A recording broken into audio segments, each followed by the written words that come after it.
3월 28일 문재인 대통령하고 윤석열 당선자가 만찬 회동을 했습니다.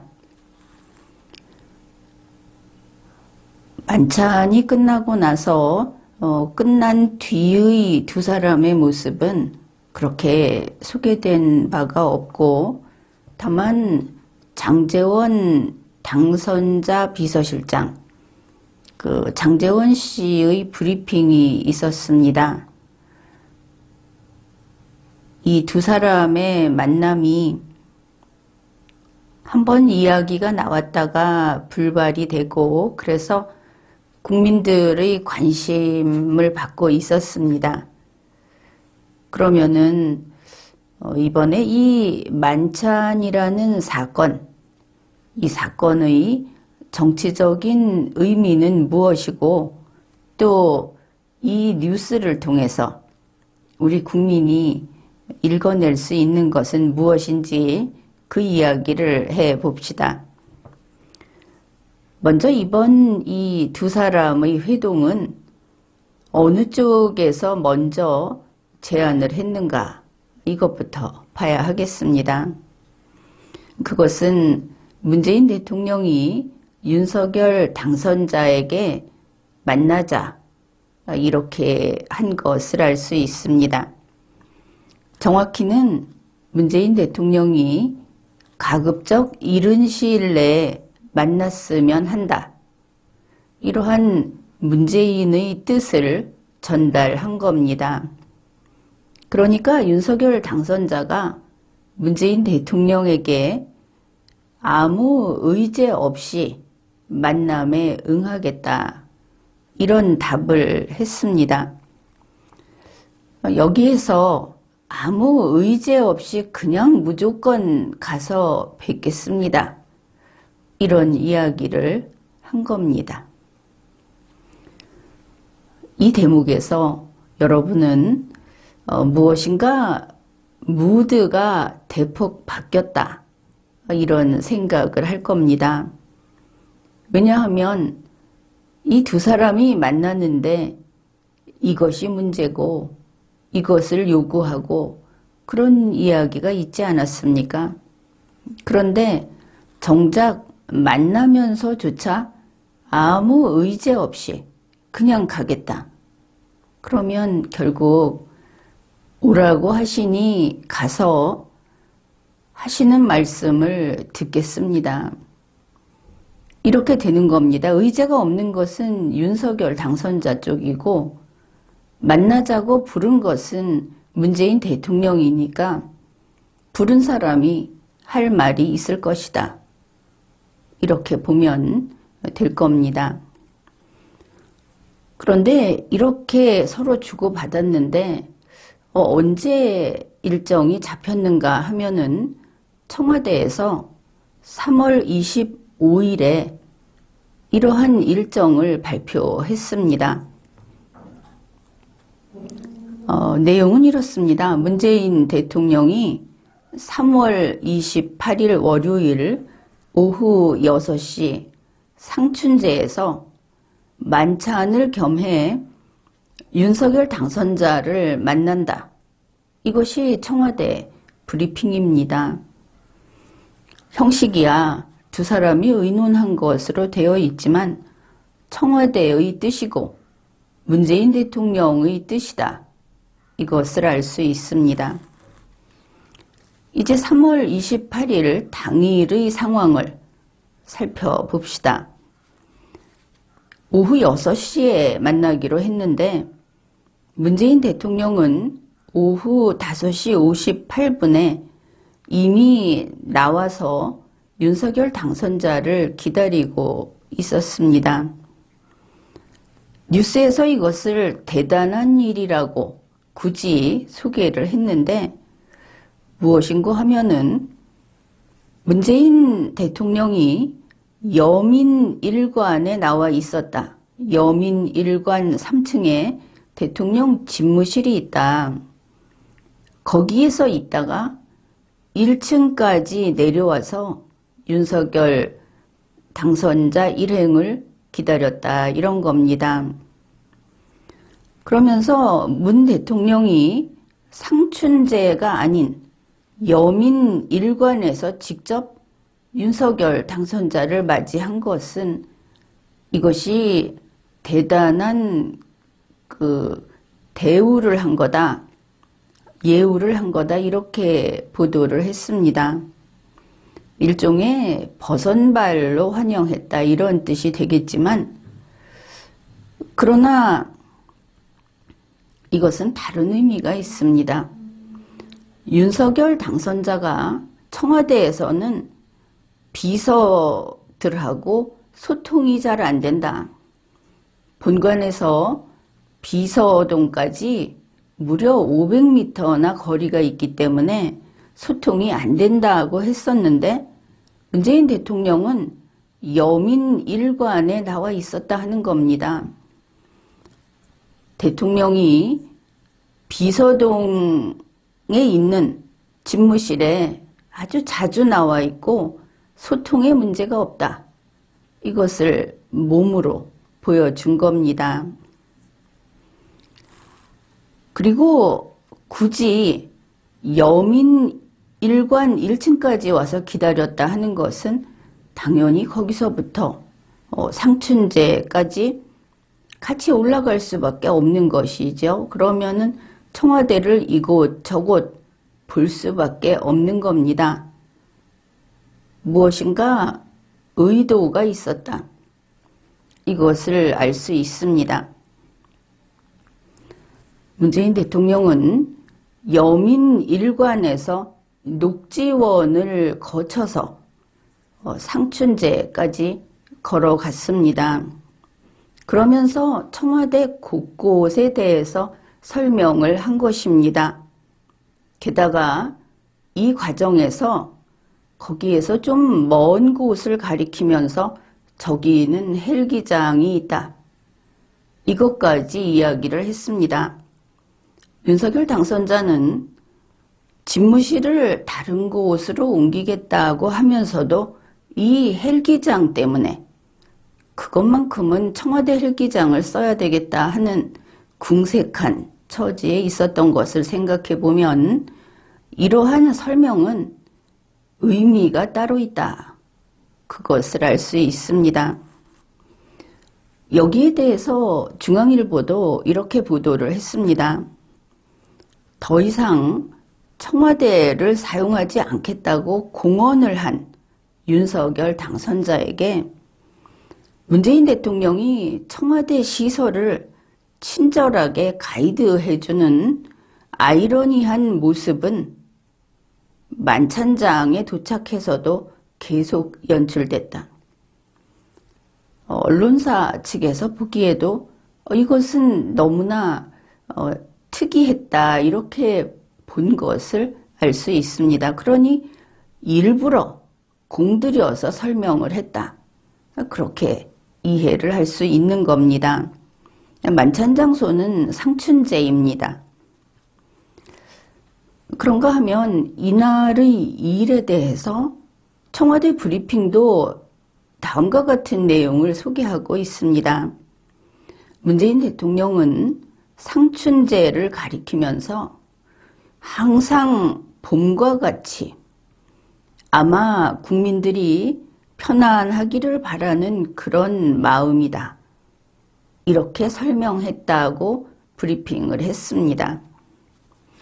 국민이 편안하다고 하는 것은 다름이 아니라 어떤 우환이 없이 또 안보에 문제가 없이 이렇게 풀이를 할 수 있을 겁니다.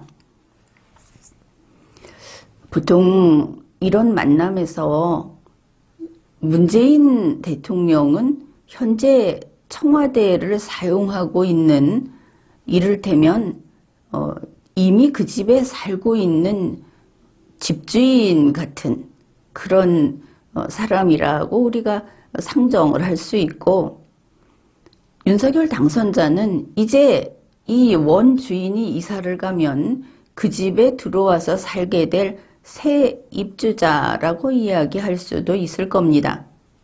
물론 이 대한민국의 주인은 전체 국민이라는 그것은 별도로 하고 지금은 그냥 쉽게 설명을 하고자 합니다.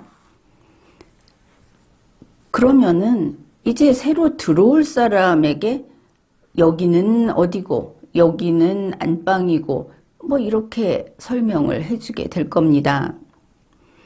그런데 윤석열 당선자는 여기 이사 안 올 사람입니다. 이 집에 관심이 없는 사람이라고 할 수 있겠습니다.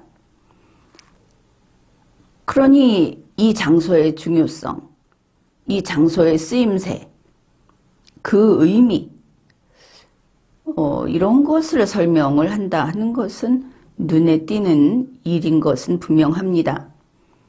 또 이 만남 이후에 청와대가 공개한 영상에서도 그 설명하는 내용, 장소에 대해서 상징성이 중요하다는 말을 넣어 놓았습니다.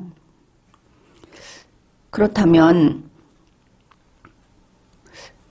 문재인 대통령은 왜 쓸데없이 청와대 소개를 그렇게 상세히 했을까?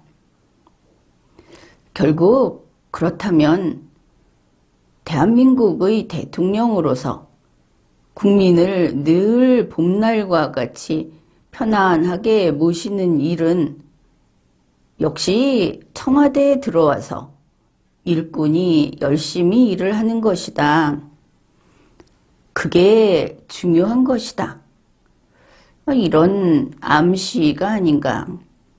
그게 또 하나의 상징이 아닌가. 청와대에서 말했던 상징이라는 것이 이렇게 볼 수 있습니다.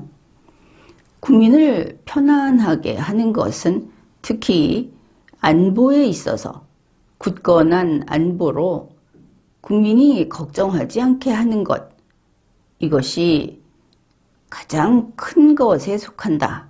이렇게 볼 수 있겠습니다. 그렇다면 지금처럼 북괴가 도발을 계속하는 시기에 우리 국방부를 산산조각을 내는 일은 결코 해서는 안 되겠다. 국방부가 한순간이라도 그 기능이 멈추는, 기능이 제대로 기능을 발휘할 수 없게 되는 그런 일을 대통령이라는 공무원이 저질러서는 안 되겠다. 이것을 알 수 있습니다. 이런 분위기는 국내에서만 그런 것이 아닙니다. 바로 며칠 전, 지난 주말에 미국 뉴욕타임즈에서 윤석열 당선자의 이러한 청와대 이전, 용산 시대, 이런 거에 대해서 비판적인 기사가 나왔습니다. 그 내용이 이렇습니다. 북한이 ICBM을 발사하는 지금과 같이 안보가 중요한 시기에 한국의 윤석열 당선자는 대통령 집무실을 용산으로 이전하겠다고 하면서 국방부의 기능을 방해하는, 저해하는 그런 일로 한국의 안보를 위태롭게 하고 있다. 이런 뉴욕타임즈 기사가 나온 겁니다. 그렇다면 문재인 대통령이 지금 걱정하고 있는 것은, 계속 안보를 이야기하면서 걱정하고 있는 것은 내내 같은 것이 아닌가, 이렇게 볼 수 있겠습니다. 물론 문재인 대통령이 언제부터 안보를 걱정했느냐 하는 국민의 질타가 있는 것은 사실입니다. 그렇다 하더라도 지금 안보 위기에 현직 대통령인 공무원은 안보에 최선을 다해야 하는 것은 옳은 겁니다. 이번 만찬 회동 후에 윤석열 당선자의 비서실장인 장제원 씨가 브리핑을 했습니다. 먼저 얼마나 긴 시간 동안 했는가. 그래서 지금 지금까지 중에 최장 만찬이었다. 이런 제목도 나오고 하는데, 오후 6시에 만나서 2시간 50분가량 계속했다. 만찬 회동을 이렇게 이야기를 했습니다. 이 장제원 비서실장은 먼저 준비해온 브리핑 원고를 읽고 그 다음 기자들하고 일문일답을 진행을 했습니다. 브리핑 내용은 이렇습니다. 문재인 대통령이 윤석열 당선자에게 이제 이런 인사를 한 겁니다. 당선을 진심으로 축하드립니다. 이것은 의례적인 축하가 아니라 진심으로 축하를 드립니다. 문재인 대통령이 수다스러운 사람이어서 늘 이렇게 말을 하는가는 모르겠지만 특히 이렇게 2번씩 강조를 한다면 무슨 거기에 의미심장한 그런 것이 있는 모양이다. 그렇게 볼 수도 있겠습니다. 윤석열 당선자는 감사하다. 국정은 축적의 산물이다. 잘된 정책은 계승하고 미진한 정책에 대해서는 개선해 나가겠다. 참 묘한 것이 국정은 축적의 산물이다라고 말한 부분입니다. 국정이 축적의 산물이면 그러면 적폐청산은 뭐였던가? 왜냐하면 그 축적이 내 뜻대로 돼야 한다고 했던 것이 바로 그것이었기 때문에. 아무튼 윤석열 당선자는 이렇게 답을 했다고 합니다. 그 다음에 이제 인사하는 시간이 지났고 2시간 36분 동안 화기애애한 분위기 속에서 흉금을 털어놓고 이야기를 나누었다. 과거의 인연을 주제로 술 한두 잔을 곁들이면서 만찬을 했다. 이렇게 말을 했습니다. 그러니 국민은 이렇게 물을 수밖에 없는 것이죠. 당신들이 그런 사이였던가? 얼마 전만 해도 청와대하고 사사건건 의견이 안 맞아서 이렇게 했었는데 그런 일 없었다는 시기라는 것을 알 수 있습니다. 무엇인가 정말 분위기가 크게 바뀌었구나.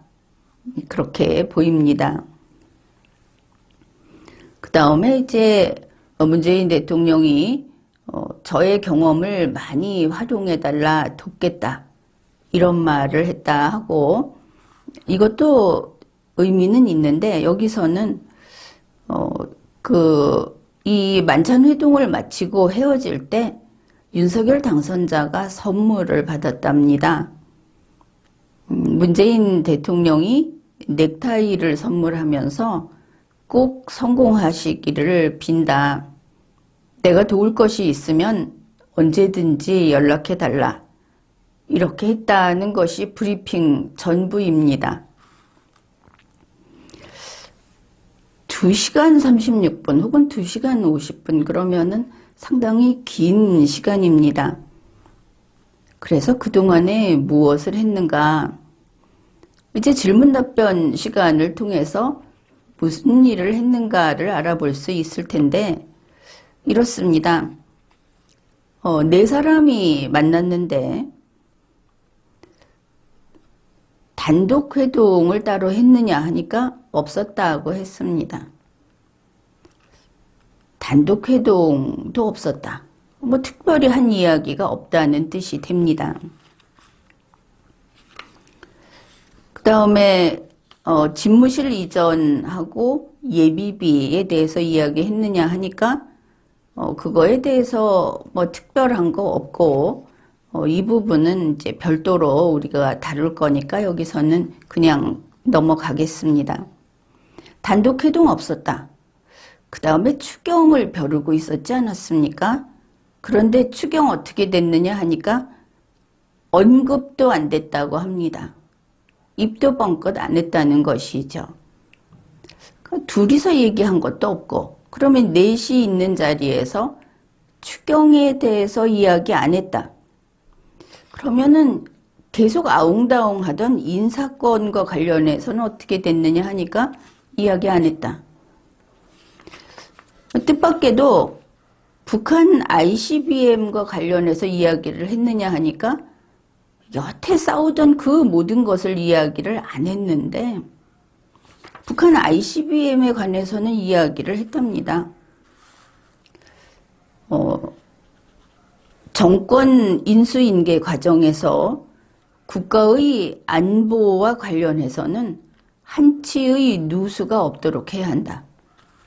안보를 대폭 강조했습니다. 당연히 중요한 것이기는 하지만 이들이 먹고 마시는 이 자리에서 안보 이야기만 했다는 것은 좀 특이한 겁니다.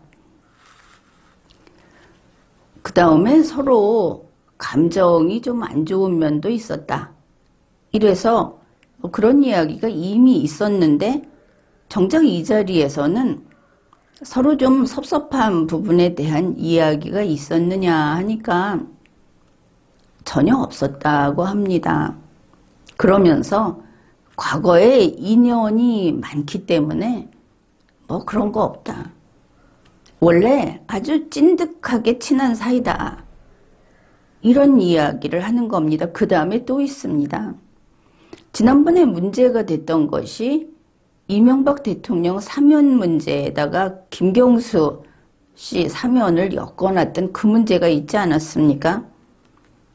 그랬는데 이번에 이명박 대통령 사면 문제 일체 거론이 없었다. 일체 거론이 없었다는 것은 이명박 대통령 사면을 요청하는 것은 윤석열 당선자 입장일 텐데 이쪽에서 아예 말도 안 했다 하는 겁니다. 결국 그 어떤 의견 차이도 없었다. 이것이 장제원 비서실장이 밝힌 전부입니다. 그러면 두 사람이 만나서 언성을 높이고 하는 일이 없었으면 만사 오케이인가? 그것은 그렇지 않습니다. 아무 일도 없었다는 것은 성과도 없었다는 뜻입니다. 그러니 이 만남을 두고 한 번은 불발되고 그리고 또 이렇게 했는데 결국 아주 소란스럽게 요란을 떨었지만 내용 자체가 없다는 것을 알 수 있습니다.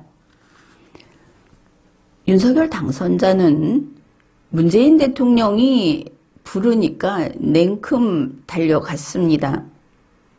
의제도 없이 가겠다고 했습니다. 그 의제 얼마나 많았습니까? 이명박 대통령 사면, 코로나 대책에서 그걸 잘 못해서 책임을 묻겠다. 사람이 실제로 더 많이 죽었다. 이런 보도도 나왔고 또 뭐 50조다 100조다 하는 추경. 지금과 같이 안보 위기를 초래한 것은 문재인 탓이다. 이런 밖에서 요란하게 공격을 했던 그 모든 것을 싹 덮고 아무것도 궁금하지 않고 아무것도 요청할 것이 없는 윤석열이 청와대에 간 것을 알 수 있습니다. 그리고 이미 살펴봤듯이 실제로 아무 논의도 안 했습니다. 아무 요청도 안 했습니다. 인사하는 시간 빼고 2시간 36분 동안 만찬하면서 화기애애하게 먹고 마시고 잡담을 했습니다. 그게 전부인 겁니다. 집무실 용산 이전 이야기를 앞에서 뒤로 미뤘는데 그게 어떻게 되었는가 하면은 집무실 용산 이전에 대해서 결과는 윤석열이 문재인 대통령으로부터 숙제를 부여받았다. 이렇게 이야기할 수 있겠습니다. 장제원 비서실장이 전하는 내용이 이렇습니다. 문재인 대통령 말이 다음과 같았다.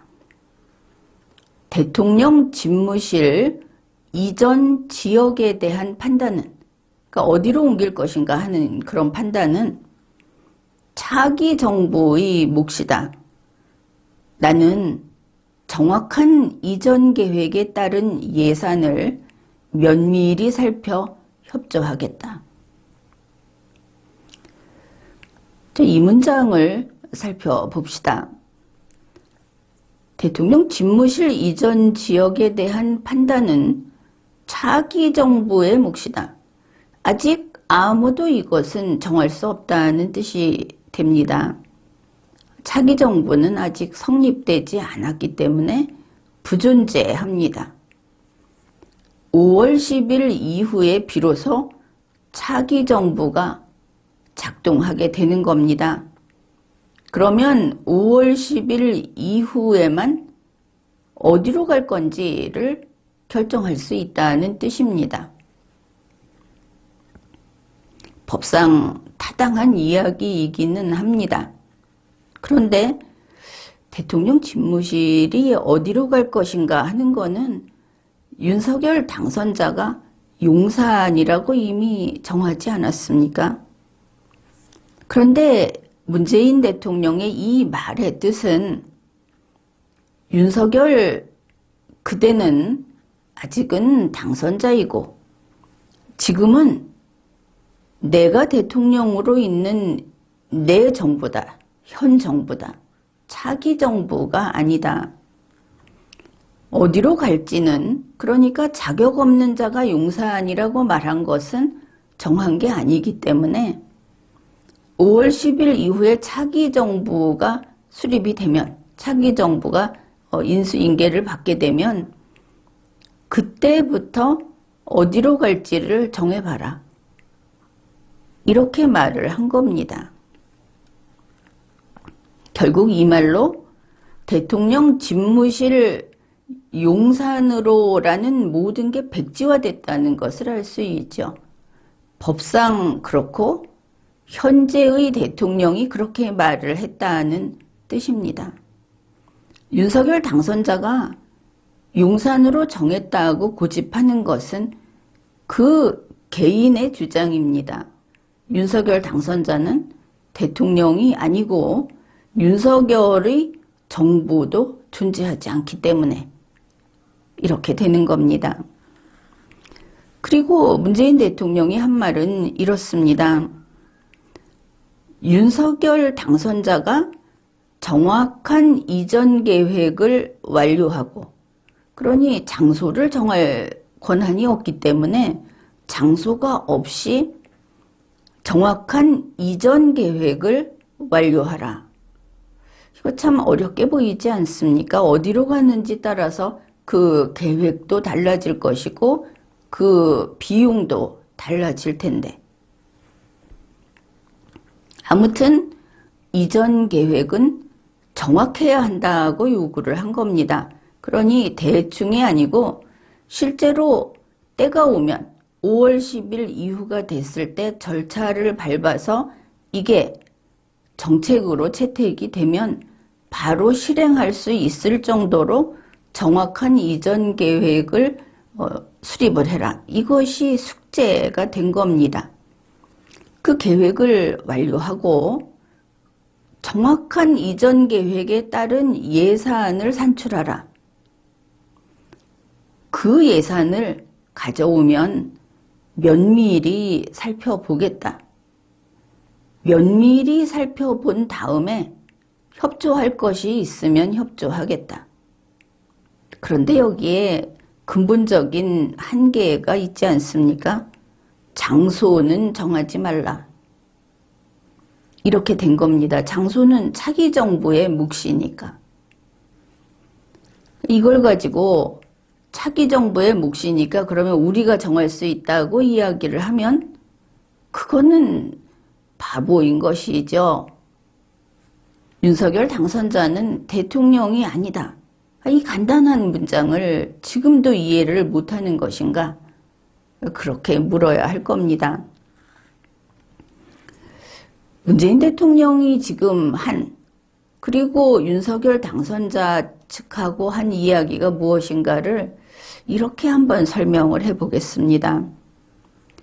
윤석열 당선자가 문재인 대통령에게 이렇게 이야기를 합니다. 나는 계란이 1개 필요합니다. 그러니까 문재인 대통령이 윤석열 당선자를 보면서 그렇습니까? 그렇다면 닭이 있어야 계란을 낳겠군요. 닭이 필요합니다. 닭을 1마리 가져오면 계란 1개를 주겠습니다. 이렇게 해서 계란이 없는 윤석열이 닭이 있을 리가 없는 것이고 계속 계란이냐 닭이냐를 반복하면서 왜 안 되는지가 점점 분명해지는 바로 이런 이야기를 했다. 그렇게 볼 수 있겠습니다. 결국 용산 이전이라고 하는 것이 대통령이 아닌 자가 대통령의 집무실을 이전하는 일, 애초에 논리적으로 불가능한, 법적으로 불가능한 목표를 가지고 밀어붙여 왔지만 결국 문재인 대통령을 만나서 정식으로 이 문제를 이야기한 결과 법대로 합시다 이렇게 된 것을 알 수 있습니다. 5월 10일까지는 어렵겠다. 그렇다면 5월 10일이 지나서 그 다음에 법 절차를 따지고 이와 같은 문재인 대통령이 내준 숙제를 다 하고 보면 용산 이전은 당분간은 어렵지 않겠는가. 그리고 이게 이런 식으로 지체되면 결국 포기할 수밖에 없다고 윤석열 당선자 측에서 이야기했던 바로 그 방향으로 가지 않겠는가. 이렇게 볼 수 있겠습니다. 그러면 이번 이 청와대 회동, 이 의미가 무엇인가? 도대체 이런 것을 왜 했어야 하는가? 그것이 궁금해집니다. 그러니까 윤석열 당선자는 대한민국의 현직 대통령인 문재인 씨가 찬성을 하지 않는 상황에서 대통령 집무실 용산 이전, 거기에 더해서 청와대를 옮겨버리겠다. 아주 막대한, 거대한 이런 그 공사를 하겠다. 그러면서 용산 시대를 추진하겠다고 했습니다. 그래서 이것을 보았을 때 이 보수 원로들 그리고 예비역 장성 뭐 이런 사람들 이걸 포함하는 보수 측의 혁명이 가능하다 이렇게 볼 수가 있었던 겁니다. 물론 이때 보수라고 하는 것은 지금은 보수가 아닌 변질된 윤파 이게 이제 그 정치적 성격을 분명하게 하는 표현이다 그렇게 봅니다. 이렇게 용산 시대를 추진을 했는데 이번에 아무 요구도 없이 청와대에 가서 밥 먹고 잡담하다가 온 윤석열. 청와대에 가기 전의 윤석열과 청와대에 갔다 온 윤석열은 완전히 딴 사람이다. 이것을 알 수 있습니다. 다시 말해서 청와대 회동을 마친 윤석열은 어찌됐든 말을 갈아탔다. 이렇게 보인다는 뜻입니다. 다시 말해서 그 변질된 윤파인 보수 측, 그들 입장에서는 배신당한 것이다. 그런 이야기입니다. 이게 무슨 말인가 하면은 이 윤빠 보수들, 그들은 이번 대선에서 윤석열을 대통령 당선자로 만들어 줬습니다. 그러면 그들이 은혜를 준 사람들 아니겠습니까? 가치관은 동지여야 하지 않겠습니까? 가령 이것이 혁명이었다면 그 혁명의 완수를 위해서 끝까지 같이 갈 동지, 그게 그쪽이어야 할 겁니다. 그런데 상황이 그렇지 못했던 것을 알 수 있습니다. 윤석열 당선자는 지금 상태에서 여러 가지 개인적인 결함, 또 선거에서의 여러 가지 약점, 이런 것 때문에 대통령 취임식까지 살아남지 못할 그런 그 곤경에 처해 있었다. 그것을 알 수 있습니다. 그런데 자기를 대통령 당선자로 만들어준 이 정치 세력이 취임식까지 자기를 살아남게 해주는 바로 그 문제까지 해결해 주기에는 역부족이었다. 그것을 알아차린 것으로 보입니다. 그래서 윤석열 당선자는 소위 본부장이라고 하는 개인적인 문제점들, 문제라기보다 이제 수사 대상이 될 만한 그런 것들, 선거와 관련해서는 경선 부정, 또 대선이 부정 선거였다 하는 이런 것들이 민주당에서 증거를 수집하고 있고, 어떤 것은 아직 밖에 내보내지는 않고 있지만 상당히 증거가 수집이 돼 있는 상태다 하는 것을 알고 있는데, 이런 엄청난 그 위기 상황에서 살아남을 길을 구해서 문재인 대통령에게 찾아갔다. 아무 의제도 없이 가겠습니다 하고 갔다. 바로 그래서 말을 갈아탔고 이제 그전의 윤석열이 아니다. 이제 이렇게 이야기를 한 겁니다. 그러면은 이 용산 이전이라는 것이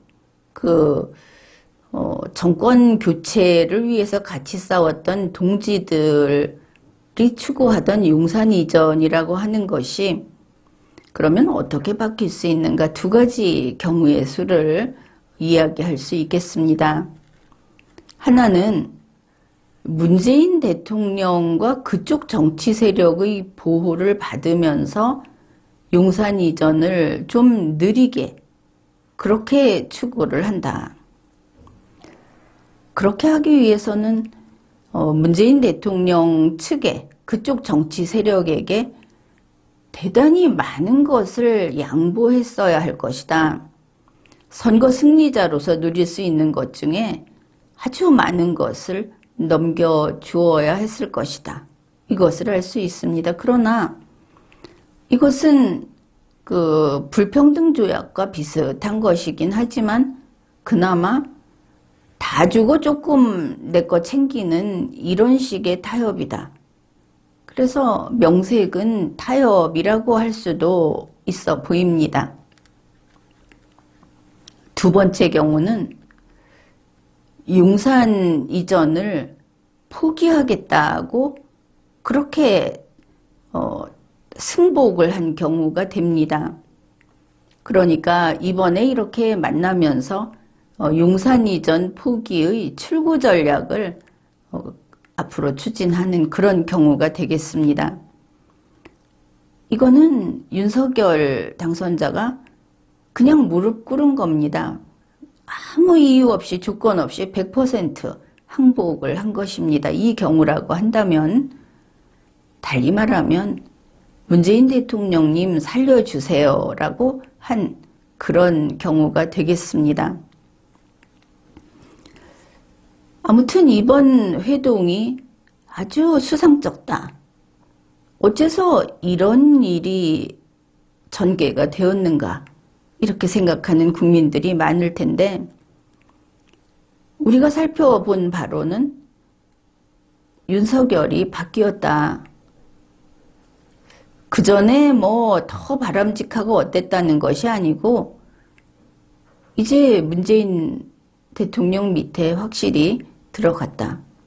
원래 그랬는지도 모릅니다. 어쨌든 밖으로 이렇게 드러났다. 이렇게 볼 수 있겠습니다. 이번 기회에 보수 원로 그리고 정권 교체를 위해서 모든 것을 버리겠다. 사실 얼마나 이쪽 정치 세력이 절박했는지 이해는 합니다. 그러나 그렇다 하더라도 정치에서는 이념까지 버리고 얻는 승리는 무의미합니다. 그것은 자기 것을 다 포기하고 싸우기 전에 항복을 하는 것인데, 이념까지 버리고 무슨 대선 승리를 하겠다고 했는가. 일단은 대선 승리의 기쁨을 좀 누리기는 했을 겁니다. 짧은 기간 동안 그것으로 위로를 삼고자 한다면 그야 어쩔 수 없는 것이죠. 그러나 보수 원로 그리고 정권 교체라는 것을 지상 목표로 삼았던 여러분, 바보를 가지고는, 정직하지 않은 사람을 가지고는 그 어느 것도 얻을 수 없는 겁니다. 이번 청와대에 들어갈 때 문재인 대통령이 상춘제 앞에서 이제 올라가면서 때가 때이니만치 꽃이 좀 피어 있고, 그곳에 보면은 붉은 꽃이 진달래였던 것 같고, 그 다음에 매화하고 산수유 이 정도 꽃이 피어 있었습니다. 진달래는 좀 이른 편이라고 할 수 있겠죠. 그래서 그 길을 올라가면서 문재인 대통령이 이렇게 말을 합니다. 오른쪽을 가리키면서 매화가 저렇게 활짝 피었습니다. 이렇게 이야기를 하니까 윤석열 당선자가 정말 무감동하게 참 아름답다고 이야기를 했습니다. 매화하면은 품격이 있는 꽃입니다. 매화를 이야기하면은 뭔가 좀 고상한 그런 이야기가 나와야 하는데 그냥 아름답다고 했습니다. 그건 좋다고 합시다. 그런데 뒤이어서 윤석열 당선자가 예의 그 몸짓 있지 않습니까? 손으로 딱 왼쪽을 이렇게 가리키면서 저 꽃은 정말 아름다운데 저 꽃이 뭔가요? 이렇게 이야기를 했습니다. 와, 정말 눈을 껌뻑거리는 얼간이의 모습을 봤는데, 그 왼쪽에 있던 꽃은 노란 꽃이었습니다. 이렇게 이른 봄에 노란 꽃으로 길거리에도 지천인 것이 개나리꽃이 있습니다. 그리고 요즘에는 정원수로 또 가로수 이런 데도 많이 쓰고 있는 것이 이 산수유입니다. 산수유는 어쩐지 매화에 비한다면 싸구려 꽃이다. 물론 서민의 꽃이다. 이렇게 말을 할 수도 있을 겁니다. 그러나 품격은 없습니다. 그렇게 아름답게 보이지도 않고, 같은 노란 꽃이라면 생강꽃이 훨씬 보기 좋습니다. 여기에서 안타까운 것은 그저 매화를 이야기하면 매화나 이야기를 했으면 좋을 것을 굳이 손짓 해가면서 노란 꽃을 가리켰는데 여기에서 얼마나 무지한가 하는 것이 드러났다는 겁니다. 심지어 산수유라는 그 꽃 이름도 모르더라. 산수유는 한국에서는 대단히 흔한 꽃입니다. 바로 그 대목에서 윤석열은 역시 청와대에 어울리지 않는다. 저 사람이 대통령직에 취임을 하고 임무 개시를 하게 되면 원고 없이 어떻게 세상을 살아갈 것인가, 이 정치계에서 살아갈 것인가, 그런 답답함을 느꼈습니다. 게다가 이 두 사람이 만나서 가는 장면에서, 영상에서 이 두 사람을 딱 클로즈업한 사진이 한 장 올라왔습니다. 그런데 거기에서 그랬구나, 그런 느낌을 받았습니다. 뭐냐 하면 이제 곧 물러날, 그리고 최근에 치아도 좋지 않고 건강도 회복이 안 된다고 하는 문재인 대통령이 이제 나가는 문재인이 눈빛이 살아있다. 바로 그 부분이었습니다. 윤석열 당선자는 정말 눈을 껌뻑껌뻑하는, 눈에 빛이 없다. 흔히 총기가 없다 이런 말을 하지 않습니까? 술을 많이 마셔서 그런지 그냥 그랬습니다.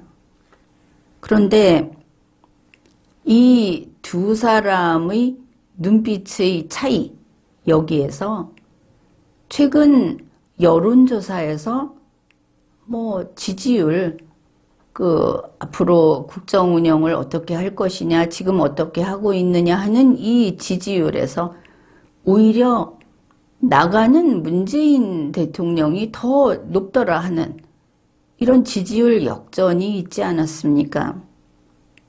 그게 이해가 됐습니다. 거기에 수긍했다 하는 뜻입니다. 이렇게 두 사람이 만나서 몇 시간 동안 즐거운 시간을 가졌다고 하는데, 정치인들이 만나는 그런 행사에는 단지 밥과 술만 있는 것은 아닙니다. 결국 아무 안건도 없었던, 또 윤석열 당선자 입장에서는 아무 소득도 없었고, 이런 회동에서 우리는 이런 것을 읽어낼 수 있습니다. 물불 가리지 않고 사실은 자기 몸을 던져서 정권 교체를 밀어준, 그렇게 해서 윤석열을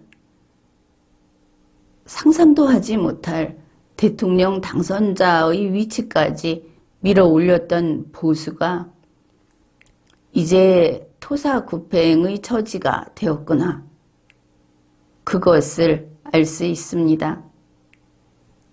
지금까지 리걸마인드 연구소였습니다.